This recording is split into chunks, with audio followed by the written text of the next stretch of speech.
Oke sip, terima kasih. Kenalin diri dulu dong. Oke, perkenalkan nama saya Novendi Ronaldo, mahasiswa Bahasa dan Kebudayaan Jepang tahun angkatan 2023. Oke sip, terima kasih Novendi Sang ya. Ya. Saya wawancari Novendi Sang karena Novendi Sang katanya baru pulang dari Jepang ya. Benar sekali ya. Jadi saya kemarin itu mengikuti acara pertukaran pelajar ya dengan kuis ya. Nah, kuis ini apa sih? Kuis ini kampus pertukaran pelajar saya ini yang panjangannya itu Kansai University of International Studies. Oke, sip sip. Dari kapan sampai kapan? Oh ini ya, ini saya dari tahun kemarin ya, tahun 2025 semenjak April hingga Februari. Walaupun sebenarnya untuk akademiknya itu sendiri, itu sebenarnya saya sampai Januari sudah habis ya. Wah di Februari, sudah dibolehkan kok kamu pulang gitu. Ya. Oke. Di sana belajar apa aja?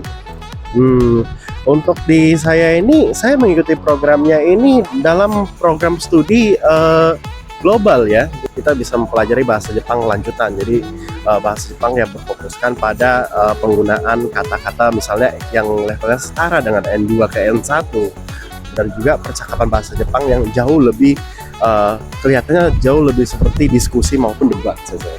Jadi dan juga mata kuliah seperti bahasa Inggris itu sangat ditonjolkan sekali di kuis untuk mahasiswa Jepang maupun mahasiswa asing. Oke, berarti ada mata kuliah yang pakai bahasa Inggris. Benar Sensei. Jadi di bahasa Inggris itu ada pula mata kuliah wajib yang diambil oleh mahasiswa Jepang itu untuk dasar-dasar pengetahuan komunikasi dalam bahasa Inggris.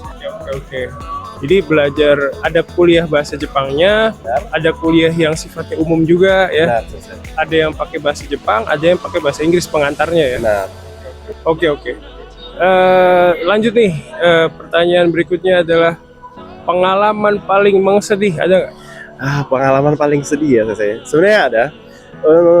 Saya sempat di musim panas itu ingin sekali ya mengikuti yang namanya kelas penerjemahan pengenalan penerjemahan. Nah itu Tsuyaku Nyumong.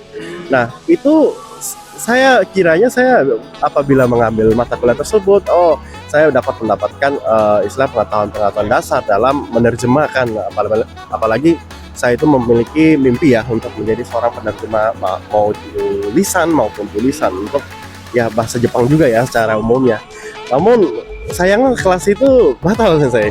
Kenapa ya batal ya? Jadi sistem dari kampus kuis ini ternyata harus ada memenuhi kuota minimal 5 mahasiswa yang mengambil mata kuliah tersebut. Apabila tidak ada, maka kelas tersebut akan otomatis dinyatakan batal. Jadi pengalaman seperti itu sebenarnya lumayan berharga juga ya. Jadi saya melewatkan itu. Jadi sayang sekali di musim panas itu saya mau nggak mau saya mengeluarkan solusi untuk diri saya sendiri. Di musim panas saya menjajal sebagian dari prefektur Hyogo dan juga prefektur Osaka ya. Jadi Kansai. Dalam Kansai area itu saya mengunjungi kota Akashi, kota Nara ya. Saya jalan-jalan juga, namun juga melakukan yang namanya studi terhadap kira-kira kenapa sih kota seperti misalnya kota Kobe itu kota pelabuhan, kenapa sih kota Akashi itu kota nelayan, atau misalnya ke bawahnya lagi mau ke arah Himeji, mereka tahu-taunya ada sektor pertanian. Jadi di setiap kota Jepang masing-masingnya itu ada fungsi yang signifikan dalam istilah pengaturan ekonomi Jepang secara nasional ya. Jadi ada agak belajar sendiri, self learning ya kita bilang. Oke. Tadi kan pengalaman sedihnya nggak bisa ikut kuliah di musim panas. Benar. Ya. Pengalaman yang paling senang apa? Pengalaman paling senang ya. Ini lumayan ayat dan juga sulit ya karena lumayan juga ya banyak ya. Semuanya senang ya. Sebenarnya mungkin ada yang senang ya, maksudnya senang-senang juga ya. Tapi yang paling saya senang itu ada pada saat saya mengikuti suatu klub di Kansai di kuis ya. Jadi nama dari klub tersebut tuh Kansai International Community. Jadi senang bisa berinteraksi sama orang Jepang ya. Benar sekali, dan juga sesama mahasiswa asing seperti yang juga ada ya saya. Kita di sana itu walaupun sebenarnya mayoritas itu mahasiswa asingnya tuh mahasiswa dari Tiongkok, tapi ada juga yang kebangsaannya seperti Bangladesh, Pakistan, dan juga Mesir mungkin juga ada ya, ya seperti itu. Oke, sip. Nah, sekarang saya mau nanya tentang kehidupannya di sana nih. Baik. Sebulan biaya hidup habis berapa? Oh, Kira-kira aja. untuk ini ya, KI ya. Jadi untuk saya kira-kiranya itu bisa melewati 10 man. Kalau 10 man kita takaran kita itu Kalau mau 10.000, 100 juta ya. 100 ribu yen ya. Iya, 100.000 yen selesai. 100.000 yen. Jadi kalau kita konversikan ke rupiah mungkin 11 jutaan ya selesai ya. Jadi sebetulnya saya coba rincikan dulu. Untuk saya sendiri itu pengeluaran untuk sewa itu 35.000 yen. Kemudian juga disusul oleh kita anggap aja biaya listrik dan air itu kita satukan itu sekitar Icimang ya. Jadi 10.000 yen itu sudah 45.000 yen ya. Dan kita bayar untuk per bulannya kan kita butuh SIM data untuk HP Jepang ya. Jadi SIM data tersebut saja ada juga yang sudah 2.500 dan ke atasnya ya. Jadi saya gabungkan dengan asuransi. Jadi asuransi nasional ya, Kokumin Hoken itu perlu untuk kita ambil ya. Jadi pembayarannya sih ya kalau misalnya tidak bekerja harusnya 2.500 yen per tahun yang saya anggapnya ya. Jadi dalam dikecualikan dari pengeluaran untuk konsumsi itu saya lihatnya untuk sewa dan macam-macam itu biayanya mencakup 50.000 yen. Nah sisanya untuk konsumsi itu lumayan juga saya. Jadi karena saya juga sempat kemarin mengiranya untuk di Jepang mungkin biaya konsumsi bisa cuma 20.000 yen atau 30.000 yen. Tidak tahunya ternyata memang harganya sudah naik secara umum ya. Apalagi harga beras luar biasa harga beras sensei. Harga beras Jepang itu sudah 4.200 yen per 5 kilo ya sensei. Luar biasa, itu udah 5 kali lipat dari Indonesia ya. Tahun kemarin ada ini ya, kelangkaan beras ya. Benar sensei. Dan juga karena itu banyak sekali ya partai politik Jepang yang memberi subsidi pada beras juga ya. Jadi mengeluarkan beras-beras lama ya, Kobe ya. Ya seperti itu. Jadi untuk konsumsi saya juga nggak begitu hemat juga. Maksudnya walaupun saya hemat, mungkin juga pengeluarannya masih bakal lebih gede lagi. Jadi saya katakan untuk konsumsi itu sekitar 40.000 yen dan 50.000 yen. Kadang bisa lebih kalau kita memiliki kebutuhan khusus. Ya secara totalnya ya itu adalah 100.000 yen. Oke. Sip, terima kasih, detail banget ya. Oke, ini pertanyaan terakhir. Kira-kira kalau ada mahasiswa yang minat sama program pertukaran pelajar ke Swiss, ada nggak kira-kira tips dari Novendisa? Benar ya, jadi untuk yang pengen ya untuk ke Jepang itu atau mungkin juga mempertimbangkan apakah ke Jepang ini pertukaran pelajar worth nggak sih gitu ya.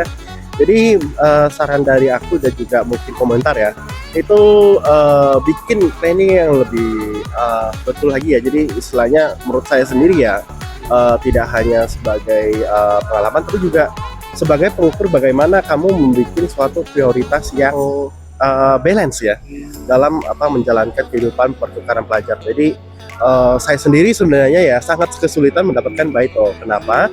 Saat saya di tahun-tahun awal itu, saat di awal pertukaran pelajar tersebut, saya tuh sempat harus berfokus kepada mata kuliah pada perkuliahan musim semi.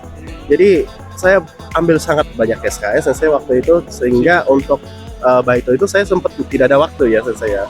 Jadi pada saat saya akan mencari baito itu untuk di musim panas ya, apalagi karena musim panas itu saya katakan saya sangat sulit mencari waktu untuk ke arah lain. Jadi sebaiknya saya investasikan waktunya untuk baito nggak sih gitu kan.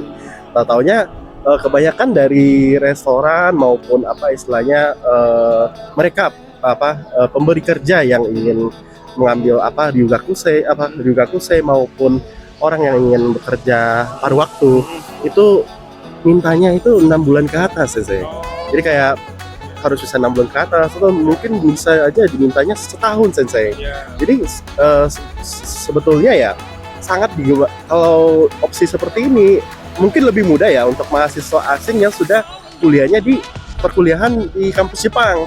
Namun untuk pertukaran pelajar ini sebaiknya benar-benar kalau memang ingin melakukan baito gitu ya, harus direncanakan, harus di standarisasikan sejak awal saya. Jadi dengan seperti itu kamu mungkin akan lebih seluasa lah dalam apa istilahnya mengatur balance dalam mau itu kamu apa mata kuliah apa yang kamu mau ambil nanti di kampus pertukaran pelajar tersebut, dan juga kamu juga apa jadinya nggak kewalahan di nantinya apabila mengalami kesulitan pada ekonomi. Dan juga ya kalau apabila ada kegiatan kampus ya yang istilahnya komunikasi yang sangat bisa yang kamu bisa raih dengan apa mahasiswa Jepang ya, misalnya dari ini kamu dapat program nih, dari ini kamu dapat misalnya relasi yang bisa memberikan kamu informasi, wah ini tuh penting nih, misalnya pembayar pajak atau apa ya, seperti ada grup juga yang bisa membantu seperti Ikatan Pelajar saya. Yang di tempat saya itu kan PT IKOB. Karena itu kalau bisa aktif nggak harus sebagai keanggotaan juga, pengurus keanggotaan, tapi juga yang penting nanya aja, bertukar informasi. Dengan seperti itu mungkin ya kehidupan pertukaran pelajar di Jepang bisa menjadi lebih efektif dan enteng ya saya. Lebih khairat gitu ya. Oke, sip. Terima kasih Noven Isang atas penjelasannya yang detail banget. Terima kasih waktunya hari ini ya. Ya, terima kasih juga Sensei setelah itu interview. Oke, bye-bye.